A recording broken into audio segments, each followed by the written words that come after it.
C'est le deuxième jour des ventes de yearling d'octobre et le début de journée a été marqué par l'achat une yearling de Romanized par David Salabi et une histoire assez sympathique qu'il va nous raconter puisque c'est une famille assez exceptionnelle déjà, celle de Thierry de la Héronnière qui vous apportait beaucoup de belles joies. Est-ce que vous pouvez nous rappeler un peu tout le contexte autour de cette pouliche de Romanized et la mère de Calvados Blues et une certaine Volta? Absolument, donc ça a démarré il y a bien longtemps. Le première liaison avec cette famille, c'était Plaine Vanilla. Je pense l'un des premiers produits, non, le produit qui suivait Calvados Blues, une Kendor, qui est aujourd'hui la grand-mère de Fakarava, donc puisque Plaine Vanilla a donné Vespera, qu'on a gardé à l'élevage et qui a donné Fakarava. Donc ça a commencé comme ça, et ensuite Volta a suivi. Verni aussi, qui est une sœur de Volta, qu'on a encore chez Thierry, qui est une très, très bonne poulinière. Et donc évidemment, c'est une famille qui m'a donné beaucoup de plaisir, beaucoup de joie.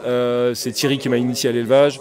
Il y a beaucoup de cœur dans cet achat, oui, bien sûr. Et une pouliche qui, évidemment, me plaisait par un étalon qui peut être un très bon père de mère et qui amène le speed nécessaire dans une famille de milers croisement tout à fait cohérent et bien réfléchi, comme toujours, par Thierry.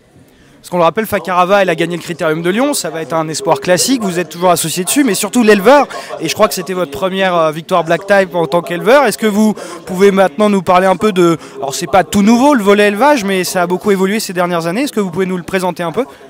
Oui, donc moi j'étais éleveur sans sol en fait, justement, je suis au Haras des Longs chez Thierry de la Héronnière pendant plusieurs années.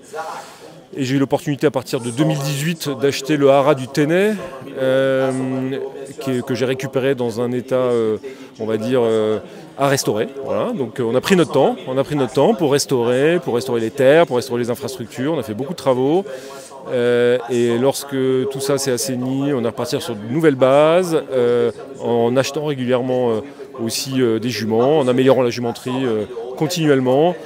Et la première génération, on va dire, significative est cette année en course, on va dire, et cette année. Donc c'est réjouissant d'avoir une Fakarava et une Minouchka aussi, qui est un espoir classique, qui est chez Lerner.